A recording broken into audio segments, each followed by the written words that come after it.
People of the State of Michigan versus Donald Raymond Laurent Lester. We are here today for a final pretrial conference in this case ahead of a trial scheduled for June 20th and 21st. We are proceeding today partially in person and partially by video conference. First, let me have the attorneys place their appearances on the record, beginning with Ms. McClure.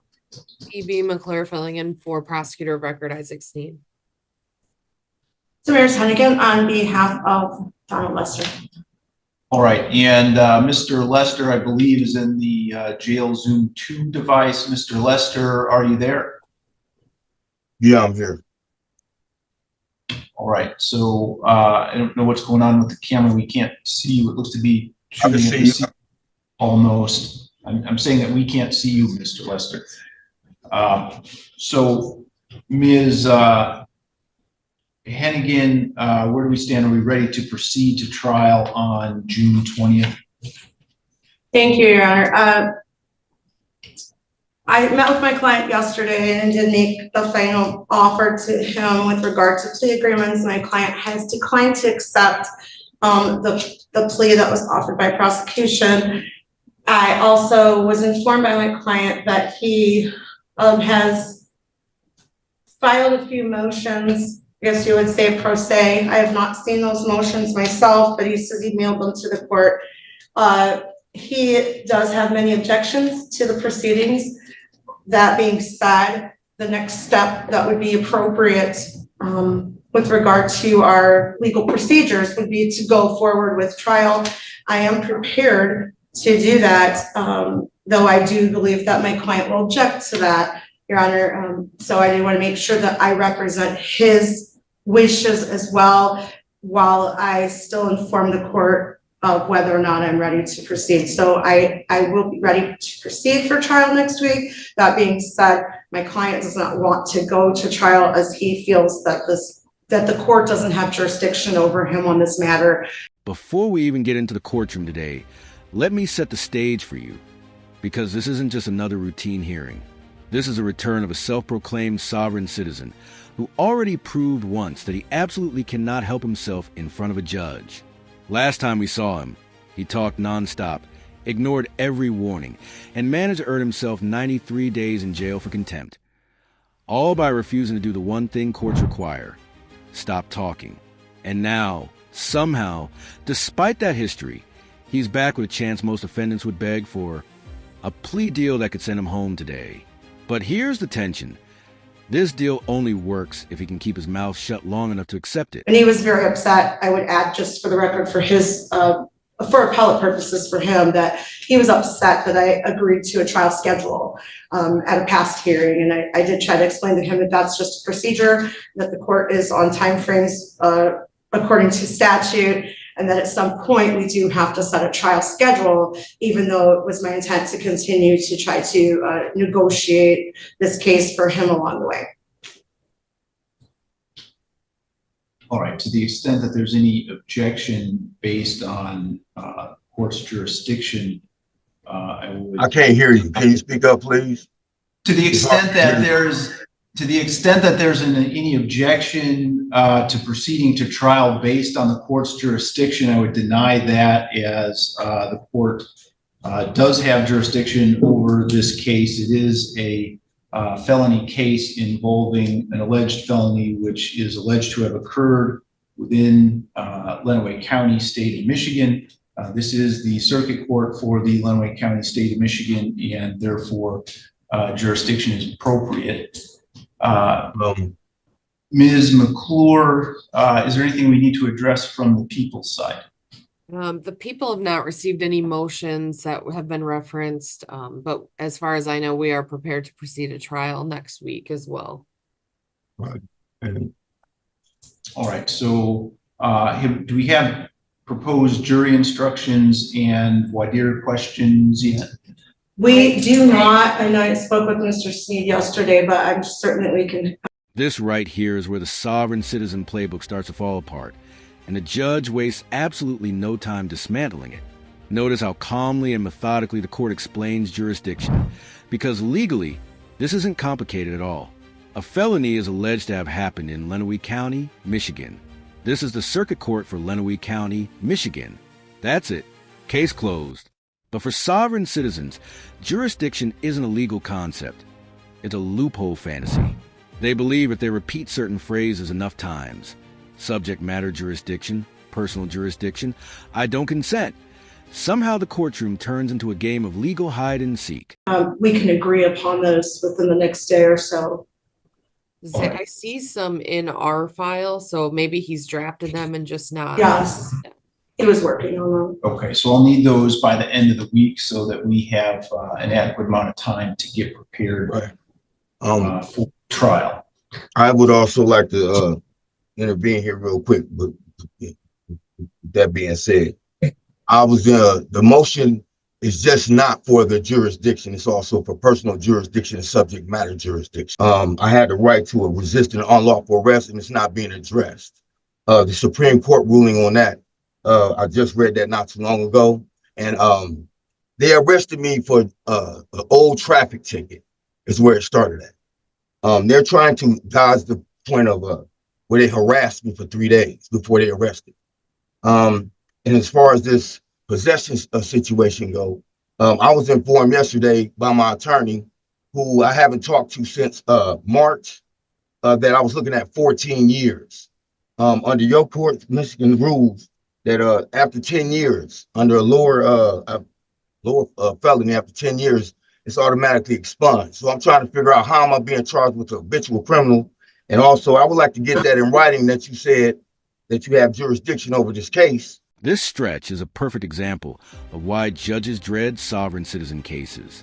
What starts as a supposed legal objection instantly turns into a tangled monologue of unrelated grievances, misunderstood rulings, and outright misinformation.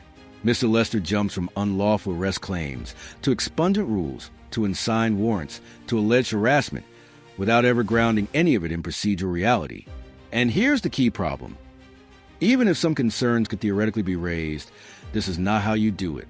Courts require motions, evidence, and legal relevance, not stream of consciousness accusations. And that's all in the motions that I sent over to the clerk's office. I also have them all notarized. I also have copies of everything that I sent over there. So there should be somewhere in y'all file that y'all should have it. Your Honor, I did. And personal. And like I said, I haven't talked to this woman since March.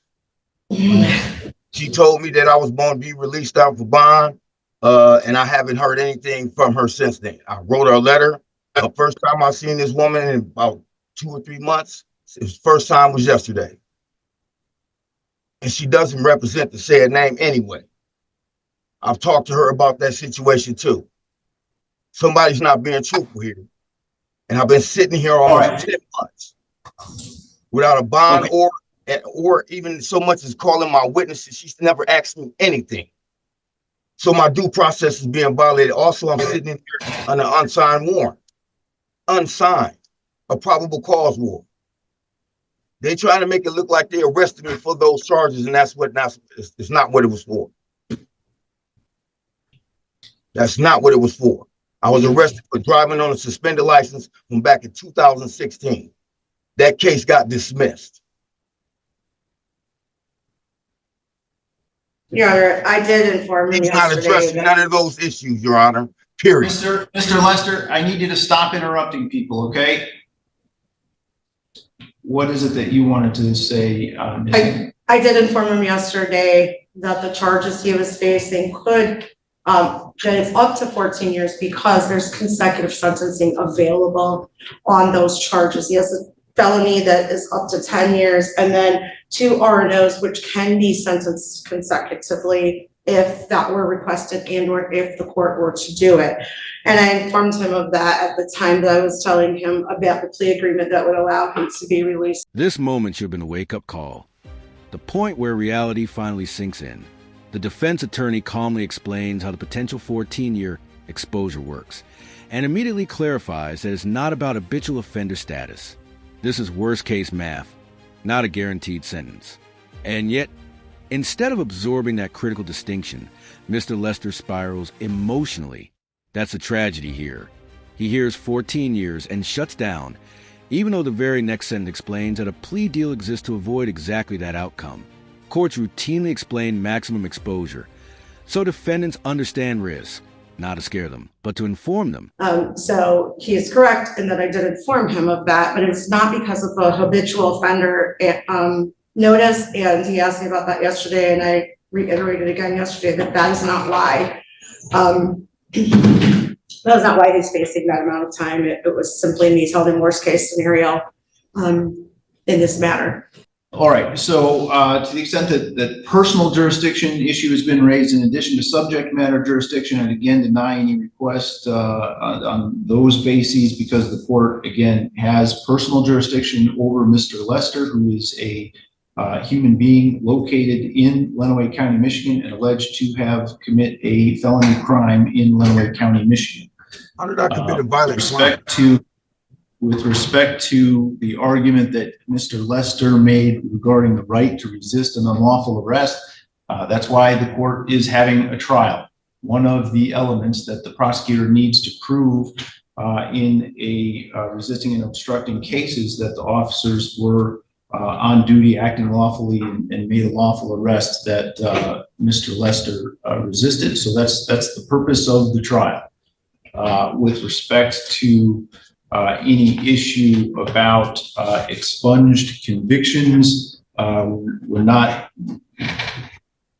even to that point yet. The habitual offender issue comes into play only after a conviction has entered, and then the court has to determine. This explanation from a judge is textbook courtroom clarity, and it exposes just how disconnected Mr. Lester's arguments are from actual legal procedure.